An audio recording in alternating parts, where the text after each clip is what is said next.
महिमा परम प्रभु श्रीबिंदु दिव्य जननी एवं परम प्रभुंकर दिव्य चरण कमल मोर प्रत्येकता प्रार्थना उपस्थित समस्त मातृ सन्तान मान को प्रणाम जनाऊँगी एवं समस्त हृदय माँ दिव्य उपस्थिति को कृतज्ञता ज्ञापन कर माँ को प्रार्थना करिबा जे नेटवर्क इश्यू आमर आलोचना रे कौन प्रकार विघ्न न आनु कॉन्फ्रेंस डायरेक्ट जॉइन न करी मु कॉल थ्रू रे आपन मन सहित आलोचना करछि बत सेति पई सुनिबारे सामान्य टिके समस्या आसुतै पारे एकाग्र चित्त सुनिले मु भाबुछि विशेष किछि आलोचना रे विघ्न होबा नै हमने जो विषय वस्तु आलोचना करिबा ताकू सहजरे सुनि परिया बुझि परिया एटा होय तो मन को पई बेले बेले चैलेंज मन को आपको किसी भिन्न गोटे शिक्षा प्रस्तुत करे माकर जो दिव्य मानव लीला सब रही अनेक साधक मान सहित माकर दिव्य लीला अनेक साधक मान एक्सपीरियंसेस रही केमी माँ इच्छे से चैलेंजेस सब दिखती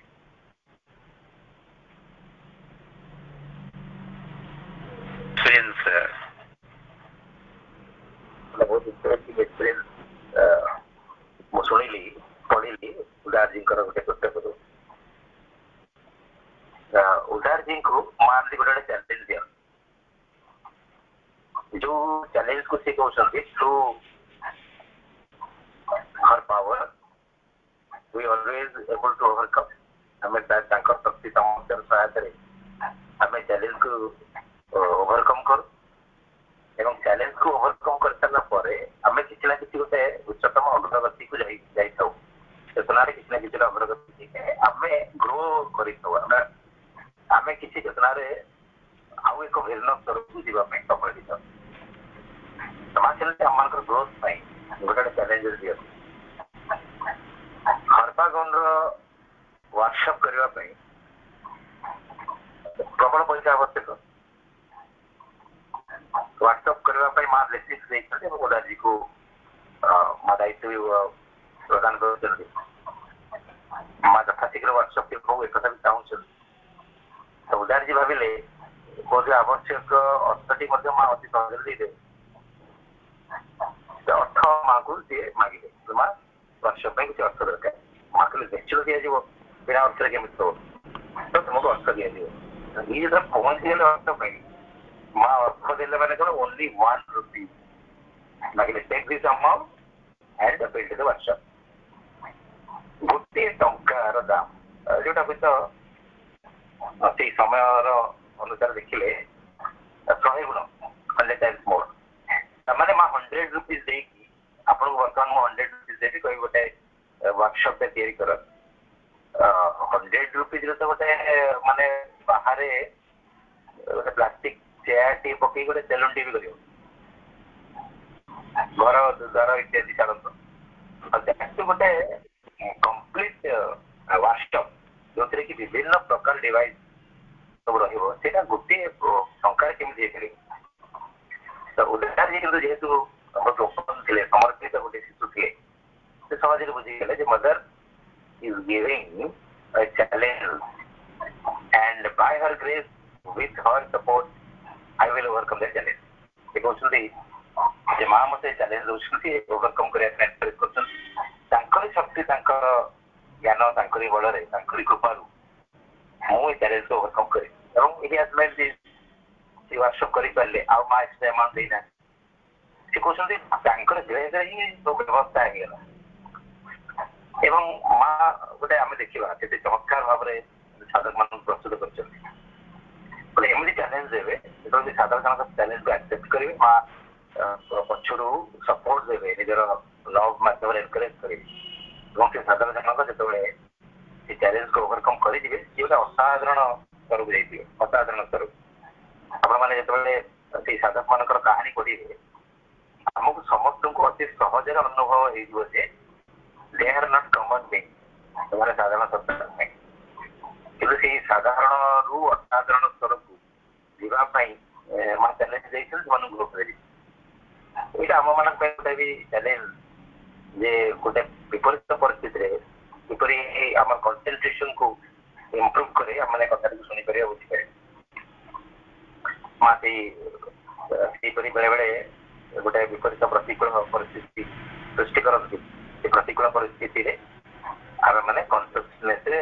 ଅପଲିଫ୍ଟ କରିବା ଆମେ କନସିୟସନେସ କୁ ଟିକେ ଅଧିକା ପ୍ରୋଗ୍ରେସ କରିବାର ସୁଯୋଗ ଗ୍ରହଣ କରିବା ଗତକାଲି ଆମେ ସରେଣ୍ଡର ଇଣ୍ଟ୍ରୋସ୍ପେକ୍ସନ ସମ୍ପର୍କରେ ପଢିଥିଲେ এই কথাটি প্রভুଙ୍କର ଗୋଟେ ବାଣୀ ମାଧ୍ୟମରେ ବୁଝିବା ପ୍ରଭୁ କହିଲେ it is not possible to get rid of the stress or personal effort at work and not always desirable for personal effort is better than samajik inertia the personal effort has to be transformed progressively into a movement of the divine force if you feel conscious of the divine force then call it in more and more to govern your effort, to take it off, to transform it into something not yours, but the mother. There will be a sort of transfer, a breaking off the forces at work in the personal matter,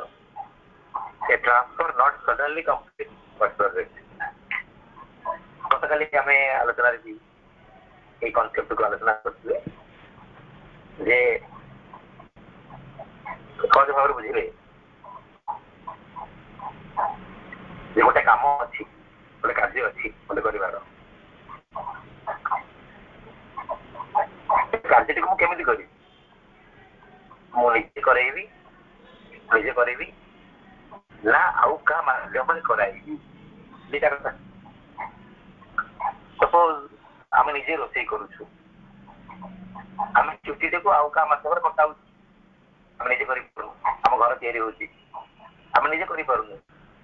ଆମେ ଆଉ କାହା ମାଧ୍ୟମରେ କରୁଛୁ ଆମେ ବି ନିଜ ଘର ନିଜେ ତିଆରି କରିପାରିବା ଆମେ ବି କାଠ ଆଣିକି ବିଭିନ୍ନ ଇନଷ୍ଟ୍ରୁମେଣ୍ଟ ଆଣିକି ଆମ ନିଜର ଫର୍ଣ୍ଣିଚର ତିଆରି କରିପାରିବା ଏଟା କିଛି ନାହିଁ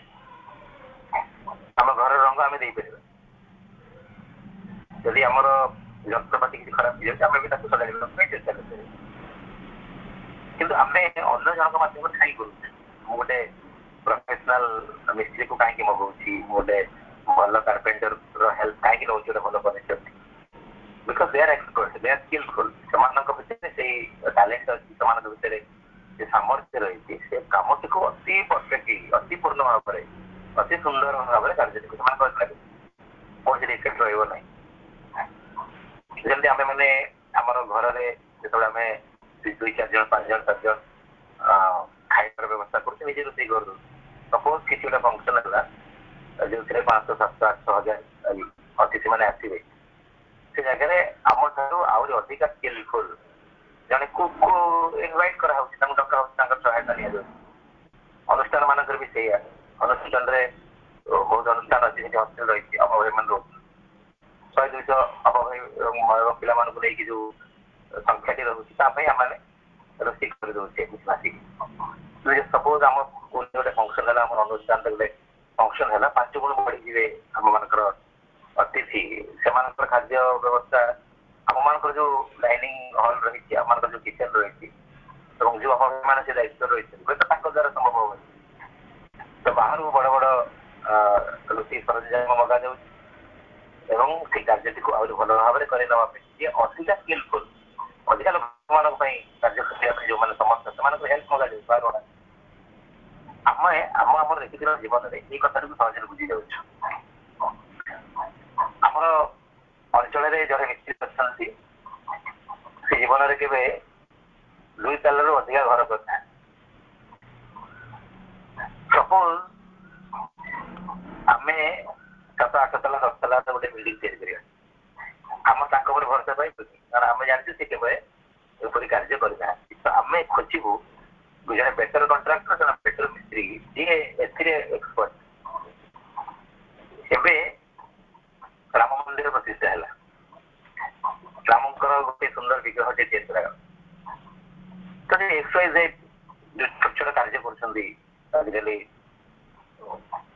ଯୋଉ ଛୋଟ ଛୋଟ ମିସ୍ତ୍ରୀ ଗାଁ ମାନଙ୍କର ଅଛନ୍ତି ସେମାନଙ୍କୁ ସେଠି ଡକାଗଲା କାରଣ ଏଇଟା ଗୋଟେ ସ୍ୱତନ୍ତ୍ର ସ୍ତରର କାର୍ଯ୍ୟ ସେଇ କାର୍ଯ୍ୟଟି କରିବା ପାଇଁ ଯୋଉମାନେ ସିଦ୍ଧହସ୍ତ ଯୋଉମାନେ ସେଥିପାଇଁ ପ୍ରସ୍ତୁତ, ତ ସେଇ ସିଲେକ୍ଟେଡ ମିସ୍ତ୍ରୀ ମାନଙ୍କୁ ଡକାଗଲା। ପ୍ରଭୁଙ୍କ ବିଗ୍ରହ ଯିଏ ତିଆରି କରିବେ ସେପରି ଗୋଟିଏ ଦକ୍ଷ କଳାକାରଙ୍କୁ ନିର୍ବାଚିତ କରାଗଲା, ଯିଏ ସେଥିରେ ଦକ୍ଷ, ଯିଏ ସିଦ୍ଧହସ୍ତ। ଆମେ ଜାଣିଛୁ କାର୍ଯ୍ୟ ଯେତେ ଉର୍ଦ୍ଧ୍ୱ ସ୍ତରକୁ ଯିବ ସେମିତି ଅଧିକା ଦକ୍ଷ ବ୍ୟକ୍ତି ମାନଙ୍କର ଲୋଡା ପଡିବ। ଆମେ ଯେତେବେଳେ ଏପରି ଏକ କାର୍ଯ୍ୟକୁ ହାତକୁ ନବା ଯୋଉ କାର୍ଯ୍ୟଟି ଆମର ସମଗ୍ର ଚେତନାକୁ ରୂପାନ୍ତର କରିବ, ତାହେଲେ ଆମେ ସେଠି ଯୋଗ୍ୟ ଜଣେ ସହାୟକକୁ ଆଶା କରିବା ଲୋଡିବା, ଯିଏ ଆମ ମାନଙ୍କର ସତ୍ତାର କମ୍ପ୍ଲିଟ ଟ୍ରାନ୍ସଫରମେସନ ଯିଏ କରିପାରିବ। ସେପରି ଜଣେ କିଏ ସ୍କିଲଫୁଲ ଆର୍ଟିଷ୍ଟ ଅଛନ୍ତି, ସ୍କିଲଫୁଲ ଇଞ୍ଜିନିୟର ଅଛନ୍ତି, ସାଇଣ୍ଟିଷ୍ଟ ଅଛନ୍ତି, ତାକୁ ଆମେ ଖୋଜିବା। ଆମେ ଯୋଉ ଅଦ୍ଭୁତ ଦିବ୍ୟ ପଥରେ ରହିଛୁ, ସେ ଦିବ୍ୟ ପଥରେ ଆମକୁ ଯିଏ ସହାୟତା କରିପାରିବେ ଆମେ ତାଙ୍କୁ ହିଁ ଲୋଡିବା, ତାଙ୍କର ହିଁ ପାଖରେ ଆମକୁ ନିଜକୁ ସମସ୍ତେ ଦେବାକୁ ପଡିବ। ସେଇ ନୂଆ ଦକ୍ଷ ମିତ୍ରଙ୍କୁ ଖୋଜିବାକୁ ପଡିବ। ତ ଏଇ କଥାଟିର ସୂଚନା ପ୍ରଭୁ ଏଠି ଦଉଛି ଯେ ଆମେ ଆମ ମାନଙ୍କର ଯୋଉ ଜ୍ଞାନ ରହିଛି, ଆମ ମାନଙ୍କର ଯୋଉ ସାମର୍ଥ୍ୟ ରହିଛି, ଆମ ମାନଙ୍କର ଯେତିକି ଟ୍ୟାଲେଣ୍ଟ ରହିଛି, ଆମ ମାନଙ୍କର ଯେତିକି ଶକ୍ତି ସାମର୍ଥ୍ୟ ରହିଛି, ସେଥିରେ ଆମେ ଛୋଟକାଟିଆ କାର୍ଯ୍ୟ କିଛି କରିପାରିବା। କିନ୍ତୁ ଯୋଉ ହାଇଏଷ୍ଟ ଲେଭେଲ ଅଫ ଟ୍ରାନ୍ସଫରମେସନ କୁ ଆମେ ଲକ୍ଷ୍ୟ ହିସାବରେ ଗ୍ରହଣ କରିନେଇଛୁ, ତାର ସୂତ୍ର ପ୍ରଭୁ କହୁଛନ୍ତି ଯେ you have to get done this things by the mother. ତୁମେ ନିଜେ କଲେ ହବନି, ମାଙ୍କର ମାଧ୍ୟମରେ କାର୍ଯ୍ୟକୁ କରେଇ ନେବାକୁ ପଡିବ। ତ ପ୍ରାଥମିକ ଅବସ୍ଥାରେ ପର୍ସନାଲ ଏଫର୍ଟର ଆବଶ୍ୟକତା ରହିଛି। କାରଣ ପର୍ସନାଲ ଏଫର୍ଟ ବା ବ୍ୟକ୍ତିଗତ ପ୍ରୟାସ ଯଦି ଆମ ତରଫରୁ କିଛି ନ ରହିଲା, ତ ଆମେ ସାମୂହିକ ନିଷ୍କ୍ରିୟତା ମଧ୍ୟକୁ ପ୍ରବେଶ କରିବା। ପର୍ସନାଲ ଏଫର୍ଟକୁ ଛାଡିବା ପାଇଁ ପ୍ରଭୁ କେବେ କରିନାହାନ୍ତି, ଏବଂ ପ୍ରାଥମିକ ଅବସ୍ଥାରେ ଏହା ଅନିବାର୍ଯ୍ୟ। କିନ୍ତୁ ପର୍ସନାଲ ଏଫର୍ଟରେ ଶେଷ ପର୍ଯ୍ୟନ୍ତ ଡିପେଣ୍ଡେଣ୍ଟ ହେଇକି ଆମେ ଆମମାନଙ୍କର ଲକ୍ଷ୍ୟ ପାଖରେ ପହଞ୍ଚି ପାରିବା ନାହିଁ। ତ ଏଠି ପୂର୍ଣ୍ଣ ଯୋଗ ଗୋଟାଏ ପ୍ରକାର ସମର୍ପଣରୁ ଆରମ୍ଭ ହୁଏ। ତାମାନେ ଆମେ ପର୍ସନାଲ ଏଫର୍ଟ ଦଉଛୁ, ଆମର ଏଫର୍ଟଟିକୁ ଭଗବାନଙ୍କୁ ଅର୍ପଣ କରିବା, ମାପ କରିପାରିବା। ଏଇଭଳିଆ ଏକ ସମର୍ପଣରୁ କାର୍ଯ୍ୟ ଆରମ୍ଭ ହଉ। ଆଉ ଯେପର୍ଯ୍ୟନ୍ତ ଆମମାନେ ପୂର୍ଣ୍ଣ ସମର୍ପିତ ନ ହେଇଛୁ ତାଙ୍କର ଇଚ୍ଛାରେ, ସେ ପର୍ଯ୍ୟନ୍ତ କାର୍ଯ୍ୟ ସିଦ୍ଧ ହବ ନାହିଁ। ଏଇ କଥା ପ୍ରଭୁ ଏଠି କହିଲେ, it is not possible to get rid of this stress on personal effort at once. ଆମେ ଏକାଥରକେ ବ୍ୟକ୍ତିଗତ ପ୍ରୟାସରୁ ମୁକ୍ତ ହେଇଯିବା, ଏହା ସମ୍ଭବ ନୁହଁ। ଏବଂ ନଟ୍ ଅଲୱେଜ ଡିଜାରେବଲ, ଏହା କହୁଛନ୍ତି ଏହା ସବୁବେଳେ ଆବଶ୍ୟକ ବି ନୁହଁ। କାରଣ ପର୍ସନାଲ ଏଫର୍ଟ ଇଜ ବେଟର ଦେନ୍ ସାମୂହିକ ଇନର୍ଜିଆ। ପର୍ସନାଲ ଏଫର୍ଟ ଦବା ସାମୂହିକ ଇନର୍ଜିଆ ବା ସାମୂହିକ ନିଷ୍କ୍ରିୟତାରୁ ଟିକେ ଉତ୍ତମ। ଆମେ ଯଦି ନିଜ ତରଫରୁ କିଛି ପ୍ରୟାସ ନ କରିବା, ଚେଷ୍ଟା ନ କରିବା, ଆମେ ପୁରା ସାମୂହିକ ଅବସ୍ଥାରେ ଚାଲିଯିବା। ତ ସାମୂହିକ ଅବସ୍ଥାରେ କୁମ୍ଭକର୍ଣ୍ଣ ଅବସ୍ଥାକୁ ଚାଲିଯିବା ଅପେକ୍ଷା ରାବଣ ଅବସ୍ଥା ରହିବ ବେଟର, କମ୍ପାରେଟିଭଲି ଇଜ ବେଟର। ତ ଆମେ ଆମ ତରଫରୁ କିଛି ନା କିଛି ଏଫର୍ଟ ଦବା। ମୁଁ ଗୋଟେ ଉଦାହରଣ ଦଉଛି କଥାକୁ ବୁଝିବା ପାଇଁ। ଆପଣ କଣ କରିବେ, ପ୍ରଭୁଙ୍କର ପୁସ୍ତକଟି କିଣିବେ। ପ୍ରଭୁଙ୍କ ପୁସ୍ତକ ମାନେ ଆମର ନିଶ୍ଚିତ ଭାବରେ ଆମମାନଙ୍କର ହୃଦୟରେ ସେ ସବୁ ପ୍ରତି ଶ୍ରଦ୍ଧା ରହିଛି। ଆମେ ଯଦି ପ୍ରଭୁଙ୍କର ଗୋଟେ ପୁସ୍ତକ କିଣୁଛେ, ତାକୁ କିଛି ପାଉନି, ତାକୁ ନମସ୍କାର ଭାବରେ କବଟରେ ରଖୁଛେ, ଅତି ଶ୍ରଦ୍ଧାରେ ରଖୁଛେ, ତାକୁ ଧରାଧରି କରି ରଖୁଛେ। ଆମେ ସେମିତି ପ୍ରଭୁଙ୍କର ଗୋଟେ ପୁସ୍ତକ କିଣିବା, ସେଇ ଶ୍ରଦ୍ଧାର ସହିତ ତାକୁ ରଖିବା। ପ୍ରତ୍ୟେକ ଦିନ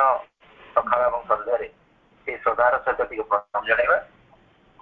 ଆଉ ଦେଖିକି ଖୁସି ହେଇଯାଉଥିବା, ଅନ୍ୟମାନଙ୍କୁ ବି କହିଦଉଥିବା ଯେ ମୋ ପାଖରେ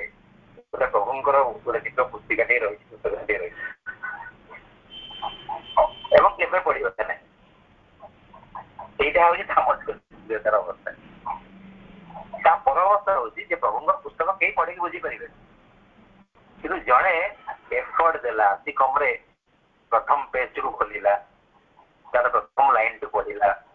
ବୁଝିବା ପାଇଁ ଚେଷ୍ଟା କଲା, ବୁଝି ନ କରିବାରୁ ଡିକ୍ସନାରୀ ଖୋଜିଲା, ଡିକ୍ସନାରୀ ଆଣିକି ବୁଝିପାରିଲାନି, କାହାକୁ ପଚାରିଲା, ପ୍ରଶ୍ନ ପଚାରିଲା, ପ୍ରଶ୍ନ ପଚାରିକି ବୁଝିପାରିଲାନି, ସେ ଆଉଥରେ ନିଜେ ପଢିଲା, ଆଉଥରେ ପଢିଲା, ଆଉଥରେ ପଢିଲା, ଶହ ଥର ପଢିଲା।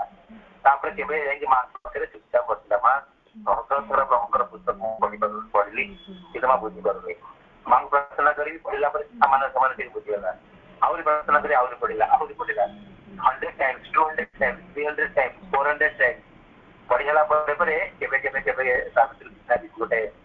ନୂତନ ପ୍ରସ୍ତୁତି ହେଇଗଲା। ଗୋଟେ ସମୟରେ ଥିଲା ଯେ ଏତେ ସବୁ ପ୍ରସ୍ତୁତିର ପ୍ରସ୍ତୁତି,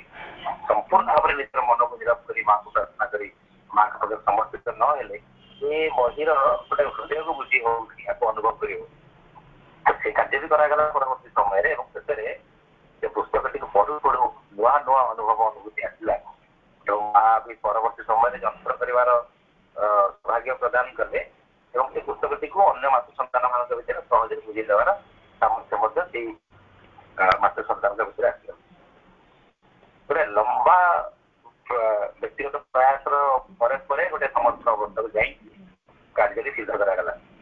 जदि आम एफर्ट ही दबुना आम तामसिक अवस्था को पड़ेगा तामसिक निष्क्रियतारू किसी बेसी फलप्रद हो पारे ना प्रभु कहे तामसिक निष्क्रियतार किसी at least we have to give a sincere effort आमको गोटे निष्ठापर प्रयास कर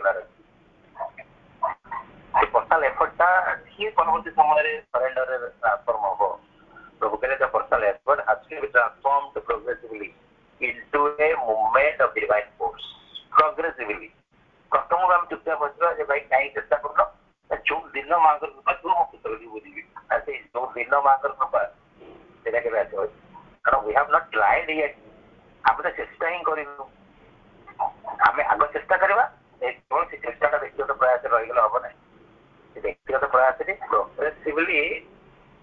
गोटे डिवाइन फोर्स पाखे सरेंडर हम if you feel conscious of the divine force then call it in more and more to govern your effort धीरे धीरे व्यक्तिगत प्रयास करू करू आम दिव्य उपस्थित करते दिव्य शक्ति करते सचेतन हवा जदि आम फील करूँ yes there is a force there is a power there is a consciousness there is something higher than me than my capacity feel करूँ माँ को उपस्थित रही माँ को कृपा रही माँ मत गाइड करने प्रस्तुत अच्छा मु फिल कर सागे सागे डाक मु तो एकुटिया ये प्रचेषा करुँच प्रचेषा किसी होनी तो मो प्रचेषा सहायता प्रदान करने मो सहित रुहतु माँ को डाक ये मोर व्यक्तिगत प्रयास को तू हैंड ओवर तो हैंड ओवर करवा माँ मोर व्यक्तिगत प्रयास को तू नहीं जाए जड़े मो पूर्व भी उदाहरण दे जड़े आर्किटेक्ट आगर सन्तान जड़े जो कार्य भार आसे विशेषकर आश्रम संपर्कित किसी कार्य प्रथम कौन करते निजर नोटबुक और पेनसिल को माँ को पाद प्रेयर करते मोर माइंड को मो माँ को पाखे रखे mother take my mind and through this create some divine idea मोर माइंड को माँ को पाखे रखे मोर आखि को माँ पाखे रखे जे संगे संगे भल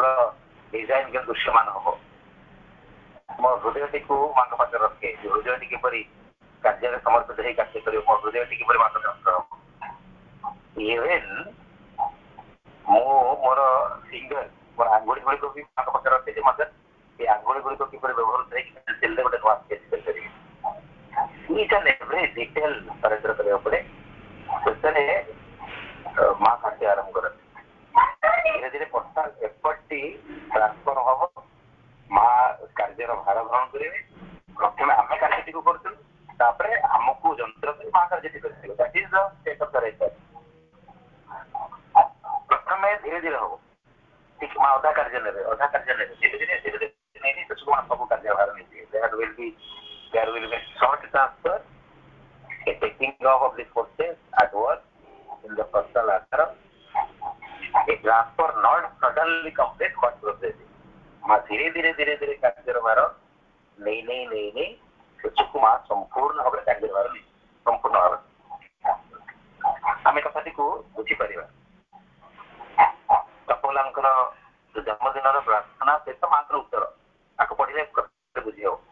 मुझे एक्जाक्टली कोट करूनी बर्तमान मुझे सपोज गोटे उदाहरण माध्यम माँ कहती दीपक एवं मुझे फिल कर तोर माइंड मोर माइंड सहित टे लिंक होगा आरंभ कर देखुची तू मोर प्रेरणा को इजिली ग्रहण कर पार्टी माँ कहते शेष गोटे समय माँ कहले मुझे फिल कली you become a part of me मुझे अनुभव कली तू मोर गोटे अंश परिणत हो माँ सीधा सड़क जंबरलाल को व्यवहार कर सी माँ चिंता छड़ा मन चिंता नहीं ମା ଯାହା ଚିନ୍ତା କରୁଛନ୍ତି ସେଇ ଚିନ୍ତା ହିଁ ତାଙ୍କର ମନରେ ରିଫ୍ଲେକ୍ଟ ହଉଛି, ମାଙ୍କର ଭାବ ହିଁ ତାଙ୍କର ହୃଦୟରେ ରିଫ୍ଲେକ୍ଟ ହଉଛି, ମାଙ୍କର କାର୍ଯ୍ୟ ହିଁ ଯାହା ମା ଚାହୁଁଛନ୍ତି ତାଙ୍କର ସଦସ୍ୟ ସେଇପରି ମୁଭ୍ କରିକି ସେଇ କାର୍ଯ୍ୟଟି ଏକ୍ସାକ୍ଟଲି କରୁ ଏବଂ ଫାଇନାଲି ହି ବିକମ୍ ଆ ଚ୍ୟାନେଲ ଓନ୍ଲି, କେବଳ ଗୋଟେ ଚ୍ୟାନେଲ, जो चैनल को मैं यूज करते एवरी डिटेल को मैं यूज करती इच एंड एवरी डिटेल ताकर जो वॉइस थी बाहर सी ताकर शब्द ताकर कंट्रोल कि वर्ड गुड़िक माँ निजे कॉइन करते जहाँ शब्द गुड़िक माध्यम जहाँ जहाँ दरकार लेखा माध्यम माँ ही पठाऊे जस्ट द चैनल तो सी हूँ परिपूर्ण समर्पण जो माँ निजे এই কথাটিକୁ ମାନେ କଣ କଲେ ପ୍ରମାଣ ସାର୍ଟିଫାଇ କଲେ ଯେ ତୁ ମୋର ଗୋଟେ ଅଂଶରେ ପୂର୍ଣ୍ଣ ହେଇଗଲୁ। ଅନେକ ଯନ୍ତ୍ର ସବୁ ଥିଲେ ସିଧାସଳଖ ମାଙ୍କର ପ୍ରେମର ଚ୍ୟାନେଲ ହେଇଯାଇଥିଲେ। ଆମେ ପଢିବା ଏତେ ଆଶ୍ଚର୍ଯ୍ୟ ଲାଗିବ କେତେ ଅତି ଚମତ୍କାର ଭାବରେ ମୋନା ପିଣ୍ଟୋ କାର୍ଯ୍ୟର ଭାର ଗ୍ରହଣ କରିଥିଲେ ଗୋଲକୁଣ୍ଡ ଗେଷ୍ଟ ହାଉସର ଇନଚାର୍ଜ ହିସାବରେ। ଗୋଲକୁଣ୍ଡ ଗେଷ୍ଟ ହାଉସ ଟି ସବୁବେଳେ ସୁନ୍ଦର ଏବଂ ପରିଷ୍କାର ପରିଚ୍ଛନ୍ନ ହେଇକି ରହିବ এই কথাটি ମା ଚାହୁଁଥିଲେ। ମାଙ୍କର ବନ୍ଧୁ ଲତା ଯେତେବେଳେ ମୋନା ପିଣ୍ଟୋଙ୍କ ଘରକୁ ବୁଲିବା ପାଇଁ ଯାଇଥିଲେ ସେ ଦେଖିଲେ ଆଶ୍ଚର୍ଯ୍ୟ ହେଲେ ଯେ ଜଣେ ନିଜର ଗୃହକୁ ଏତେ ସୁନ୍ଦର ଭାବରେ ସଜେଇକି ଏତେ ଚମତ୍କାର ଭାବରେ ସଫା କେମିତି ରଖିପାରେ। What a tremendous instrument। ଏବଂ ମାଙ୍କୁ ସିଏ ସଜେଷ୍ଟ କଲେ ଯେ Mona is the right person, right lady to take care of Golconda, to be the in charge of Golconda। माँ को सजेस्ट कले माँ कौन कले मोना पिंटो आप जानते उदार पिंटोर पत्नी मोना पिंटो इंग्लीश लेडी जड़े इंग्लैंड जड़े महिला सी भारत को आसी इंग्लैंड रू उदार मैरेज रखा जाता पंडित को उदार जी पंडित कार्य करुले उभय से माँ को जान ना मैरेज पर किसी दिन पर माँ को दर्शन कर गले उभय रही माँ उदार जी सहित मोना दीदी को देखिकी गोटे चमत्कार कमेंट देते जड़े इंग्रेज महिला एते दिव्य भाव सुंदर हो पारती मु प्रथम देखिली मोना को देखी से कहते तो सी पूरा कम्प्लीटली जमी माँ परफेक्टली कार्य करती माँ जब प्रत्येक कार्य को नीटली एवं बहुत माने जब कहे परिष्कार परिच्छन्न भाव कार्य करती तो मोना को exactly she was become the instrument complete surrender माने आमे फील करथिबा किसी किसी साधक मानकर सहित जो आमे सत्संग करछे आमे ताक भितर मानकर प्रेजेंस को फील कर सकतो एक प्रभुंकर लेखा भी रही किसी साधक रही जो मैंने एते चमत्कार भाव माँ के पास समर्पित तुम्हें गाइडेंस नवा मैंने एक्जाक्टली माँ गाइडेंस नवा समान और प्रेजेंस तुम्हें माँ से जो प्योर प्रेजेंस को क्या पाखे संभव जो मैंने सरेंडर जो मैंने संपूर्ण भाव समर्पित यही समर्पित भाव प्राथमिक अवस्था हुए ना प्राथमिक अवस्था गोटे प्रोग्रेसिव वे धीरे धीरे धीरे धीरे एक परिपूर्ण समर्पित वास्तव मिलवा जो अवस्था आमर आम केवल इंस्ट्रूमेंट सी आमको चिंता करुवे सी आमको अनुभव प्रदान करुवे सी आम प्रत्येक अंग प्रत्यंग को परिचालित करके आमको कार्य लगे दौर आम द्वारा किसी कार्य से करे जमी आम उदाहरण नहीं पार सपोज गोटे बहुत चमत्कार फ्लूट गोटे फ्लूट को भगवान कृष्ण बजाउछन बंशी सोन आम शुणु बंशी सोन बंशीर मधुर मूर्छनाटी आम शुणुचु द्वारा आम हृदय दिव्य आनंद पूरा उल्लसित बट से बंशी से कौन सी केवल प्रस्तुत है गोटे इंस्ट्रूमेंट समर्पित हो divine hot boy Divya Gopal बालक से जंत्रटी व्यवहार कर दिव्य स्वरध्वनि जगत सृष्टि कर इंस्ट्रूमेंट अनेक साधक इंस्ट्रूमेंट इंस्ट्रूमेंट व्यवहार कर डिफरेंट डिफरेंट कार्य सब करते आर्ट ଇନଷ୍ଟ୍ରୁମେଣ୍ଟ କରିକି କାର୍ଯ୍ୟ କରୁଥିଲେ, ଦିବ୍ୟ ଶକ୍ତିକୁ କଳା ମାଧ୍ୟମରେ ସୌନ୍ଦର୍ଯ୍ୟ ମାଧ୍ୟମରେ ଅବତରଣ କରୁଥିଲେ, କା ମାଧ୍ୟମରେ ତାହାର ଲେଖା ମାଧ୍ୟମରେ, ତାହାର କଣ୍ଠସ୍ୱର ମାଧ୍ୟମରେ, ତାହାର ବାହ୍ୟ କାର୍ଯ୍ୟ ମାଧ୍ୟମରେ କରୁଥିଲେ। ସେମାନେ କମ୍ପ୍ଲିଟ ଅବସ୍ଥାରେ ସେ ସୌଭାଗ୍ୟ ଅର୍ଜନ କରିଯାଇଥିଲେ। ଏହି ସମ୍ଭାବନା ସମସ୍ତଙ୍କ ପାଇଁ ସମାନ ଭାବରେ ରହି ନିର୍ଭର କରୁଛି ଆମମାନେ କେତେ ସଚେତନ, ଆମମାନେ କେତେ ନିଷ୍ଠାପର ଏବଂ ବ୍ୟକ୍ତିଗତ ଭାବେ ଆମର ଭାବକୁ ମାଙ୍କ ସହିତ ଯୋଡ଼ି ପ୍ରାର୍ଥନା ମାଧ୍ୟମରେ କେତେ ଅଗ୍ରଗତି କରିକି ସେ ଅବସ୍ଥାକୁ ଯିବାକୁ ଚାହୁଁଛୁ। ଆମମାନଙ୍କ ଭିତରେ ସେଇ କଥାଟି କେତେ କାରଣ ଉପରେ ନିର୍ଭର କରୁଛି ଆମେ କେତେ ଶୀଘ୍ର ସେଇଭଳି ଅବସ୍ଥାକୁ ଯିବା। ମାଙ୍କର ପ୍ରଭୁଙ୍କର ଏଇ ବାଣୀ ସହିତ ଆମେ ଆଜିର ଏଇ ଚକ୍ରଟିକୁ ଏଇଠି ମାଙ୍କ ପାଖରେ ସମର୍ପଣ କରିବା। ସମର୍ପଣ ବିଷୟବସ୍ତୁଟି ରହିଲା ଏବଂ ଯାହା ପୂର୍ବରୁ ଲେଖିକା ସଜେଷ୍ଟ କରିଥିଲେ ଏଇଟା ଆଲୋଚନାର ବିଷୟବସ୍ତୁ ନୁହେଁ, ସମସ୍ତଙ୍କୁ ଆମେ ଆଲୋଚନା କେମିତି କରିବା ଆବଶ୍ୟକତା ରହିଲା ଆମେ ଟିକେ ମାନସିକ ସ୍ତରରେ ତାକୁ ଆଲୋଚନା କଲେ କିନ୍ତୁ ବେଶୀ ବେନିଫିଟ ହବ ଯଦି ପୁରା ମନକୁ ନିରୋଧ କରି ଆମେ ସମର୍ପଣର ସହିତ ସମ୍ପର୍କିତ ବାଣୀ ଗୁଡ଼ିକୁ ପଢିବା ଏବଂ ସେ ବାଣୀ ଉପରେ ଆମେ ଧ୍ୟାନ ଦେବାକୁ ଚେଷ୍ଟା କରିବା। ଆମକୁ ସେତିକି ପ୍ରକୃତ ବେନିଫିଟ ମିଳିବ। ଆମେ ସେଇ ପ୍ରୟାସଟି କରିବା ପରବର୍ତ୍ତୀ ସମୟରେ ସମସ୍ତଙ୍କୁ ଅନୁରୋଧ କରିବି ଏଇ ବିଷୟବସ୍ତୁଟିକୁ ଆମେ ନିଜେ ନିରବ ମନରେ ଟିକେ ପଢିବା, ତାକୁ ବୁଝିବା ପାଇଁ ଚେଷ୍ଟା କରିବା, ନିଜ ତରଫରୁ ଅନୁଭବ କରିବା ପାଇଁ ଚେଷ୍ଟା କରିବା, ପ୍ରକୃତ ସମସ୍ତ ସ୍ପନ୍ଦନକୁ ବୁଝିବା ପାଇଁ ଚେଷ୍ଟା କରିବା। ଆଲୋଚନାଟିକୁ ମୁଁ ଏଠି ରଖୁଛି, ବିଷୟବସ୍ତୁର ଆଲୋଚନାଟିକୁ ଆଜିର ଆଲୋଚନାକୁ ଆଲୋଚନା କରି ଆପଣମାନଙ୍କର ଯଦି କିଛି ପ୍ରଶ୍ନ ଅଛି ପଚାରି ପାରନ୍ତି, ଆମେ ବାକି କିଛି ସମୟ ସେ ପ୍ରଶ୍ନ ଆଧାରରେ ଆଲୋଚନା ଆଗକୁ ବଢ଼େଇବା। ତା ସହିତ ଯଦି ଏହି ସମର୍ପଣ ସମ୍ପର୍କିତ କିଛି ଅନୁଭବ ଆପଣମାନେ ଆଡ଼ କରିବା ପାଇଁ ଚାହୁଁଛନ୍ତି ସେ ମଧ୍ୟ କଲେ ବି ଅନ୍ୟମାନଙ୍କ ପାଇଁ ହୁଏତ ଏଇ ବିଷୟବସ୍ତୁ